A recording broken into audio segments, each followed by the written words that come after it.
Hi everyone, Nicole here. I'm coming to you from Rosie, the 59 Shasta Air Flight trailer and podcasting shed.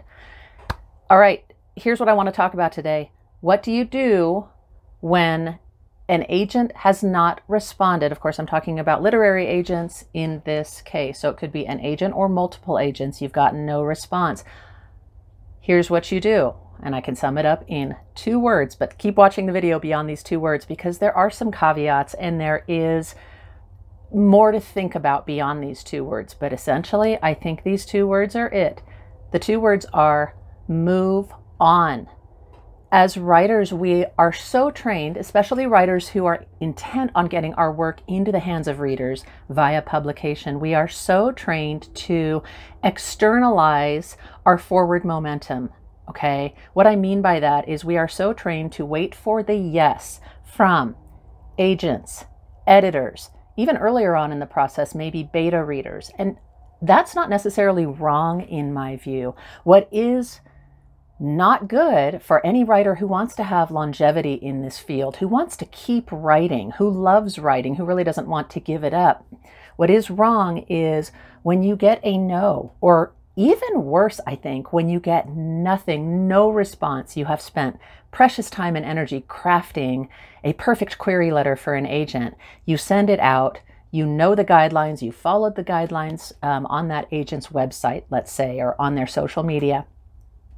You send out your query letter and the allotted time, maybe listed on that website, has passed. Now, let's say it's 4 weeks, 6 weeks.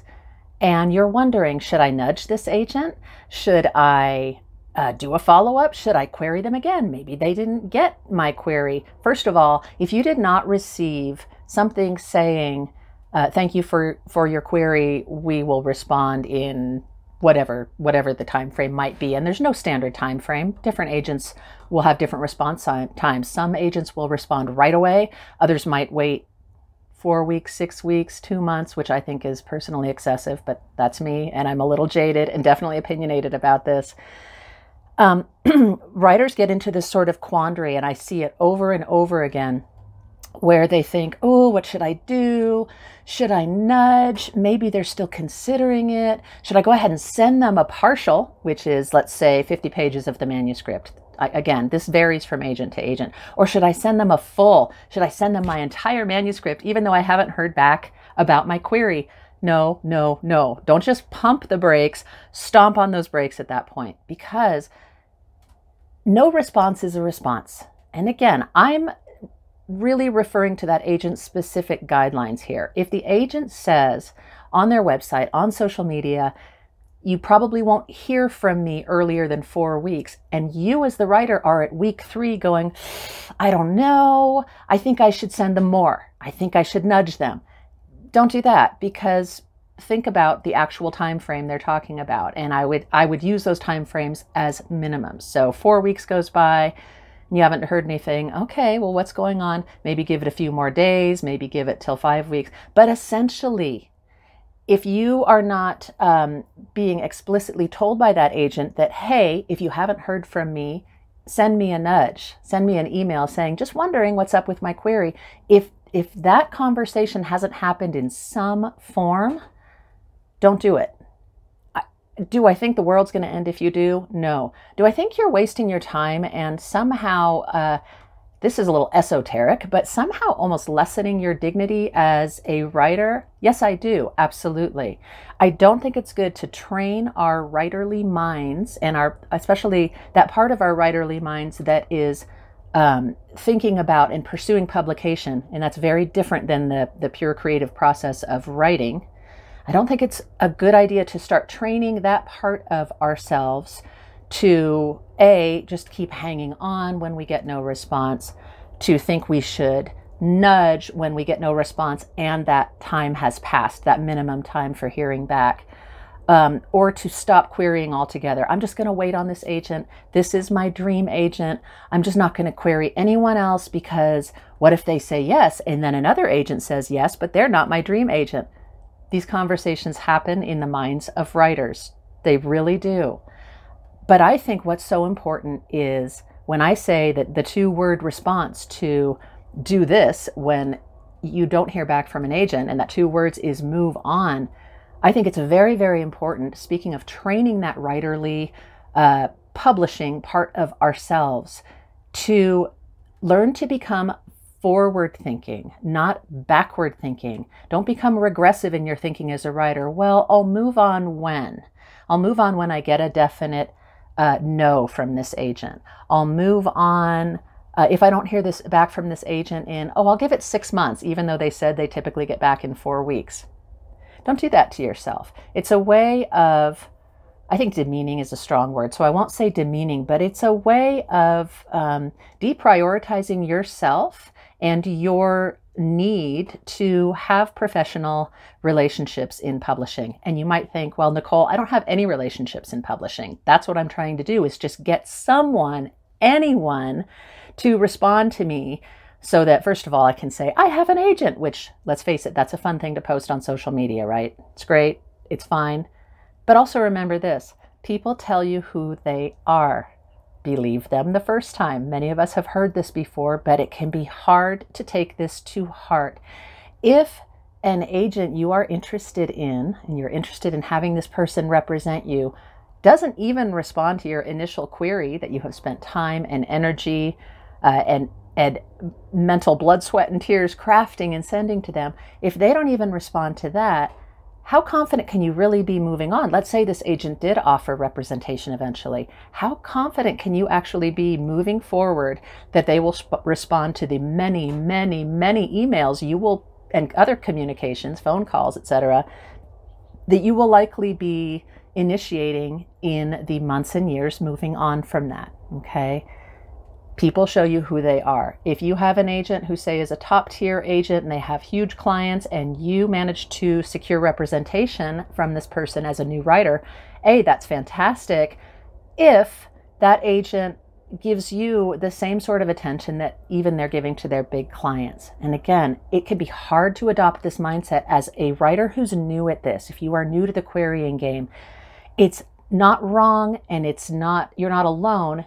If as a newer writer interested in publishing, you have this idea of, I don't care if I don't get the same amount of attention. I'm just little old me, and they represent all these big authors, so it's okay with me if I kind of come last, because at least I have an agent.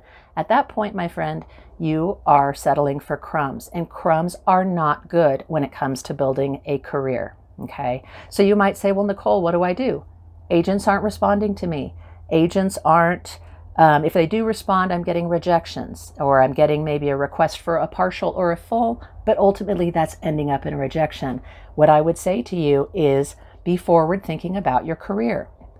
Stop and think, okay, what does this mean? Does this mean I should keep nudging this agent? And by the way, especially if an agent has declined representation, or even if they have requested a partial or a full, and then they decline after that, that is also a clear sign. Please don't think, but they expressed some interest, so I'll keep trying to subtly communicate with them.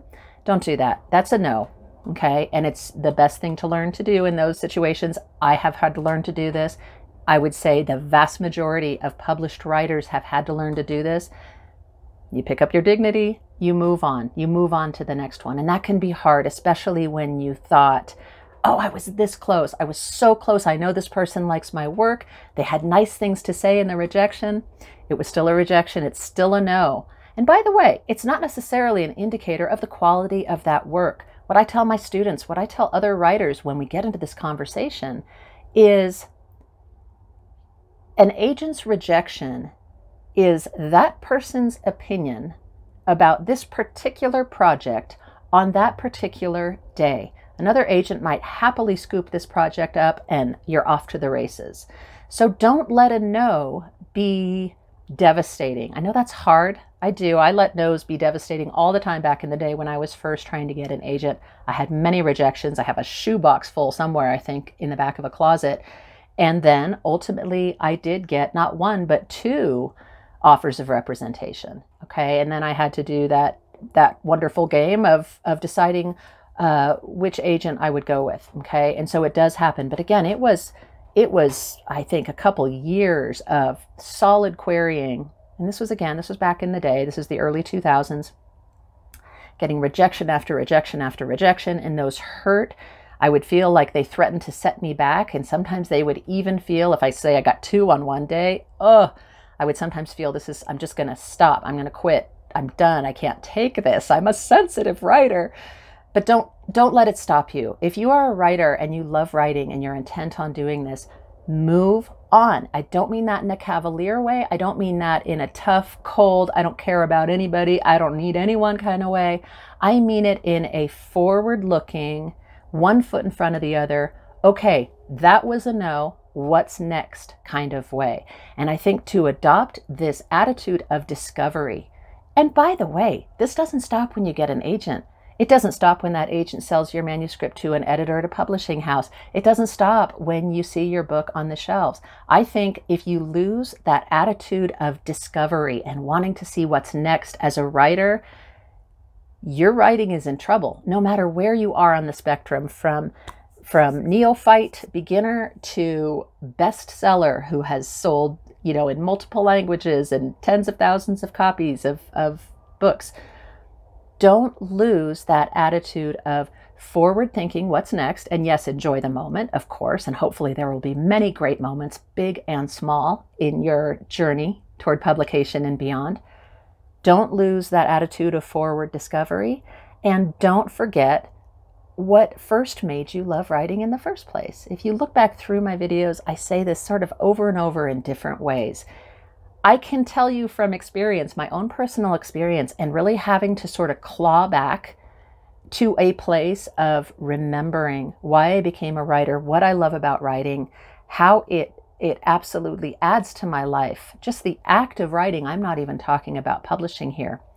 And also how learning to train that other side of our brain, that publishing side, can, while I think it's vital if you want to be published, it can, in some unexpected ways, sort of eclipse, I don't know if I want to say threaten, but it can sort of eclipse this core love of writing.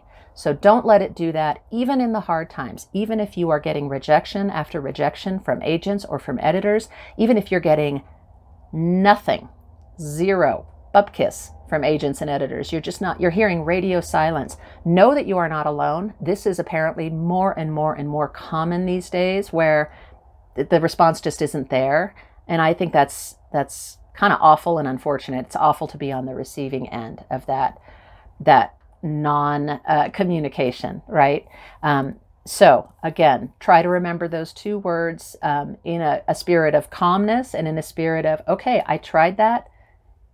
Put your self-discovery hat on and move on.